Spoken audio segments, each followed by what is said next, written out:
हरे कृष्णा।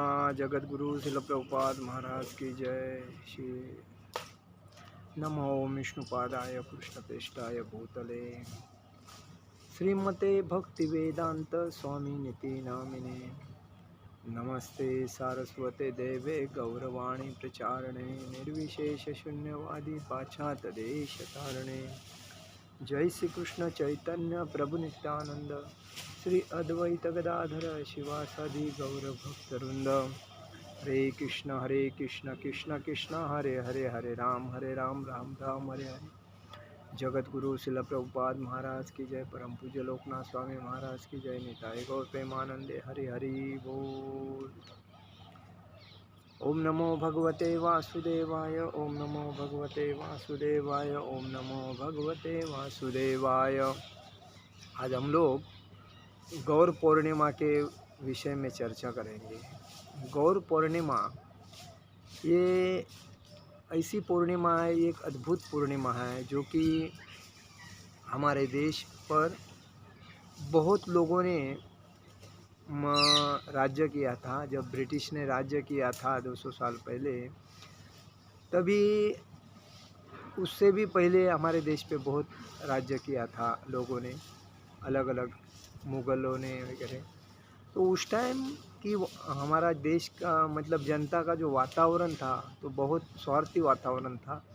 जो कि जब ब्राह्मण क्षत्रिय वैश्य शूद्र ये जो 4 समाज थे तो इनको अलग अलग जाति में बांट दिया था। और बांटने के वजह से लोगों में अपने स्वार्थ के वजह से झगड़े बहुत होते थे और लोग अपना खुद का देखते थे, जैसा अभी भी देखते हैं वैसा है।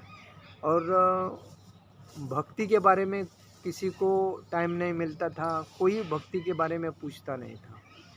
तो ऐसे टाइम पे बहुत लोगों को मतलब भूखमारी होती थी, पैसा नहीं होता था, काम धंधा नहीं होने की वजह से आदमी को जीवन में आनंद पाना बहुत मुश्किल हुआ था। और ऐसे वक्त में कलकत्ता में मतलब पश्चिम बंगाल में, मायापुर बोलते हैं पश्चिम बंगाल में, तो उस गांव में एक गौर पूर्णिमा के दिन में चंद्र ग्रहण था। उस टाइम एक जो जगन्नाथ जी मिश्रा थे, ब्राह्मण थे, उनके घर में एक पुत्र प्राप्ति हुआ। और वही पुत्र प्राप्ति जो शची देवी थी उनकी माता और जगन्नाथ मिश्रा जी पिताजी, उनको पुत्र प्राप्त हुआ।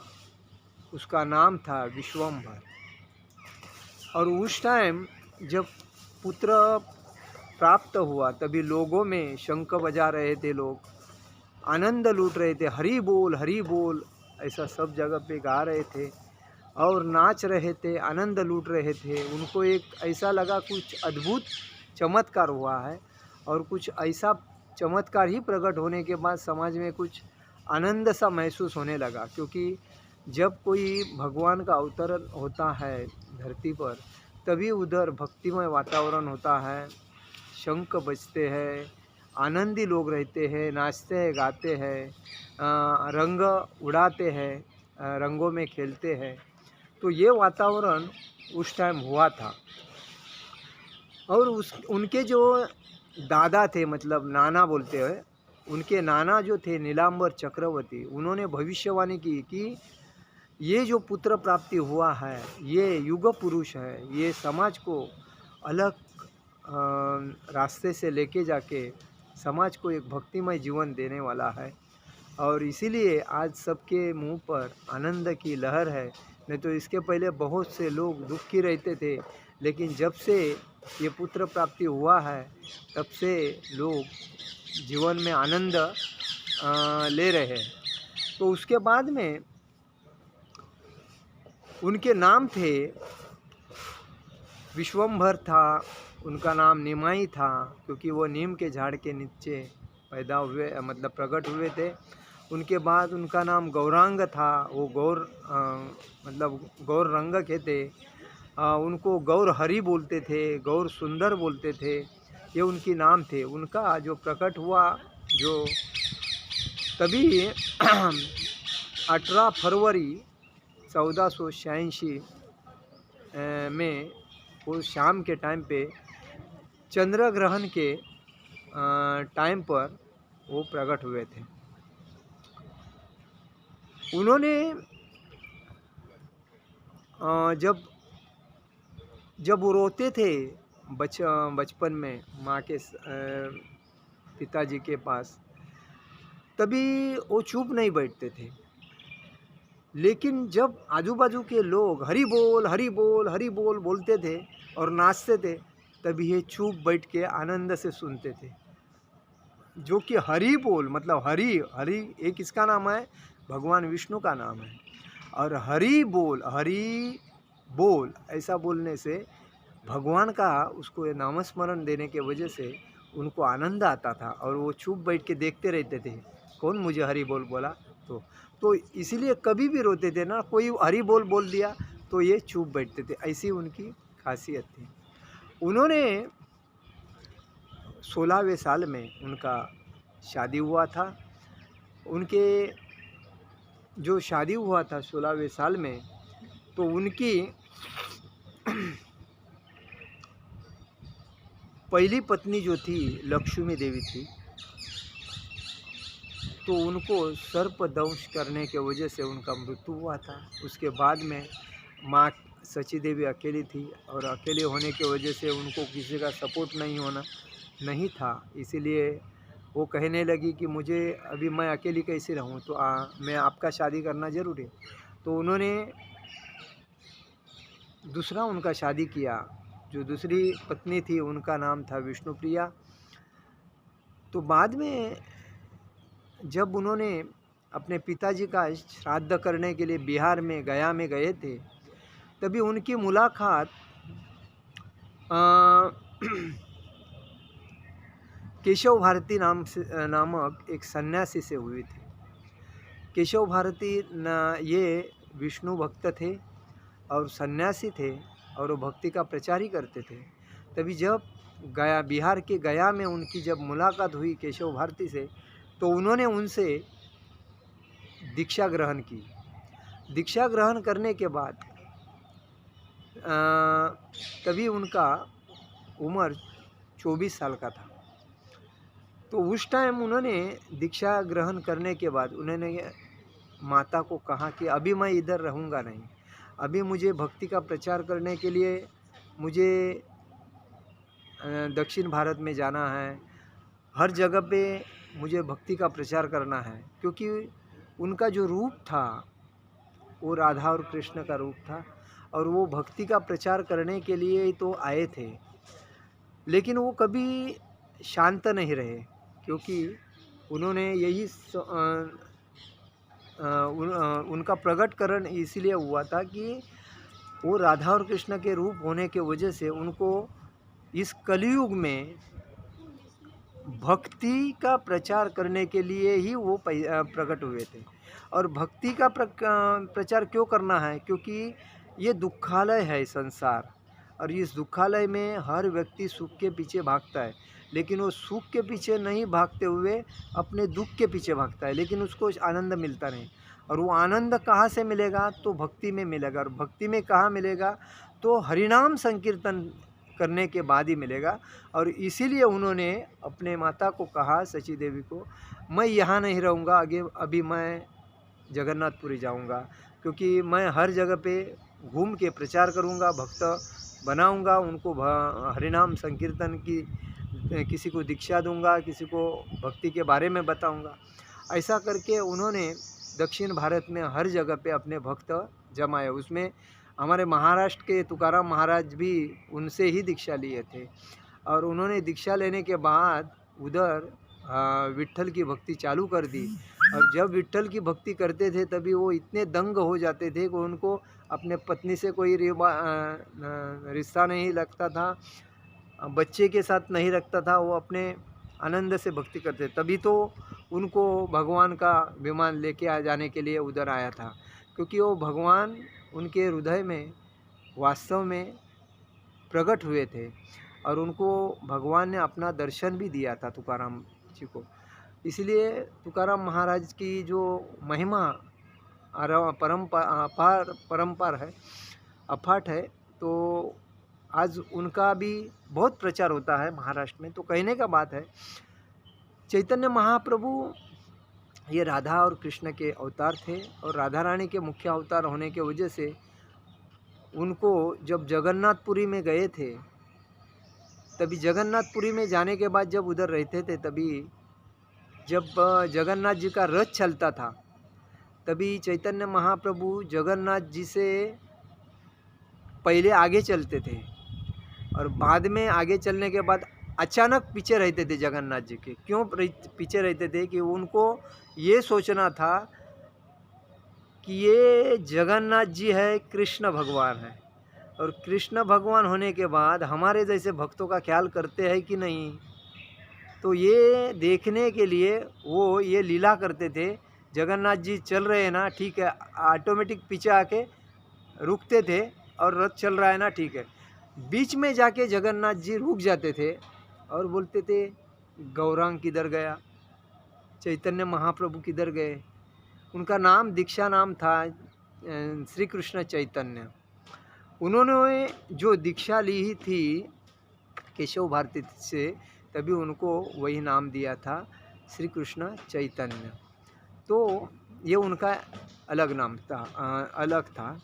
तो उन्होंने जब ऐसा लीला देखा कि मैं अगर पीछे आता हूँ और जगन्नाथ जी रुक जाते हैं, तभी उनको मालूम पड़ा कि जगन्नाथ जी सही में भक्तों से बहुत प्यार करते हैं, और भक्त अगर उनके सामने नहीं रहेगा तो वो चलते नहीं। तो बार बार बाद में जब वो सामने आ जाते थे, तभी वो जगन्नाथ जी चलते थे। ये महिमा, ये लीला बहुत लोगों को जानकारी नहीं है। लेकिन कहने का मतलब ये है कि यही बात है कि गौर पूर्णिमा के दिन चैतन्य महाप्रभु का प्राकट्य होने के बाद उन्होंने भक्ति का प्रचार करने के लिए तो इस धरती पर प्रकट हुए, और उसके बाद में पूरे उन्होंने वैष्णव, जो ब्राह्मण से भी श्रेष्ठ है धर्म, तो वैष्णव के धर्म की स्थापना की। उन्होंने गौड़िया संप्रदाय की स्थापना की। उसने कृष्ण भक्ति का प्रचार करने के लिए, कृष्ण भक्ति कितनी श्रेष्ठ है उसके बारे में उन्होंने वैष्णव, ब्राह्मण से भी श्रेष्ठ है, उसके लिए वैष्णव धर्म की स्थापना किया। उसके बाद में उन्होंने ये जो वृंदावन है, ये वृंदावन का कोई नामो निशान उस टाइम नहीं था, क्योंकि उस टाइम राधा और कृष्ण ने 5,500 साल पहले यहाँ लीला की थी। लीला करने के बाद उनको किसी को मालूम नहीं था कि राधा कृष्ण ने यहाँ वृंदावन में लीला की है। इधर राधा कुंड है, श्याम कुंड है, गोवर्धन है, इधर ये किसको मालूम नहीं था। लेकिन जब चैतन्य महाप्रभु को भगवान जगन्नाथ ने जब ज्ञान प्राप्त दिया, तभी उनको जागरूक हुआ, क्योंकि वो जगन्नाथपुरी में रहते थे।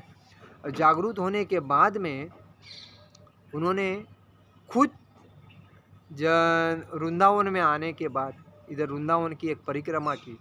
वृंदावन की परिक्रमा करने के बाद उन्होंने राधा कुंड कहा है, श्याम कुंड कहा है, गोवर्धन कहा है, और अलग अलग जो लीला है कृष्ण भगवान के रूप में जब थे, राधा और कृष्ण के रूप में थे, तभी का उनको ध्यान होने के बाद उन्होंने वापस उसको प्रकट किया। और उसके बाद में उन्होंने छठ गोस्वामी, जो उनके शिष्य थे, उनको इस वृंदावन में भेजकर उन्होंने कहा कि आप वहाँ जाके वृंदावन को वापस जैसा वृंदावन था, जो गोलोक वृंदावन है, उसी टाइप वृंदावन की आप महिमा को जागरूक करो। तभी वो छठ गोस्वामी अलग अलग जगह पे रुक कर राधा कुंड की महिमा को जागरूक किया, श्याम कुंड की महिमा को जागरूक किया। उसके बाद में यहाँ वृंदावन में मंदिरें स्थापना की। जैसा कि प्रथम जो मंदिर था यहाँ, ये राधा गोपीनाथ का था, राधा मदन मोहन का था, और राधा ये क्या, हाँ, मतलब 4 जो मंदिर थे प्रथम, ये अतिशय मतलब चैतन्य महाप्रभु के टाइम के थे, और उसके बाद में हर जगह पे मंदिर बांधे गए। तो अभी जैसा कि वृंदावन में कोई भी आदमी आता है, कोई भी भक्त आता है, तो उसको मालूम पड़ता है वृंदावन, ये मतलब यमुना नदी, यमुना जो है, यमुना महारानी, वो उसका भी चैतन्य महाप्रभु ने उसी टाइम उनको मालूम पड़ा, क्योंकि जब से भगवान श्री कृष्ण और राधा कृष्ण की लीला चलती थी, तब से यमुना नदी तो है, दूसरी बात गोवर्धन तो है, श्याम कुंड, राधा कुंड तो है। तो इनका जब इधर आने के बाद चैतन्य महाप्रभु को मालूम पड़ा, हो यही है वो स्थान जो इसको वापस प्रकट करना चाहिए, तो उन्होंने वृंदावन को प्रकट किया। ऐसा ही वैष्णव संप्रदाय की स्थापना चैतन्य महाप्रभु ने की। यही लीला ये है चैतन्य महाप्रभु की। अभी तो वृंदावन में 5,500 पौने 6,000 मंदिर से भी आगे ज़्यादा मंदिर है, क्योंकि जो छठ गोस्वामी ने जो मंदिर बनवाए थे, जैसा कि लोकनाथ भट्ट स्वामी ने राधा रमन जी की स्थापना की, मतलब सनातन गोस्वामी ने राधा मदन मोहन जी की स्थापना की, और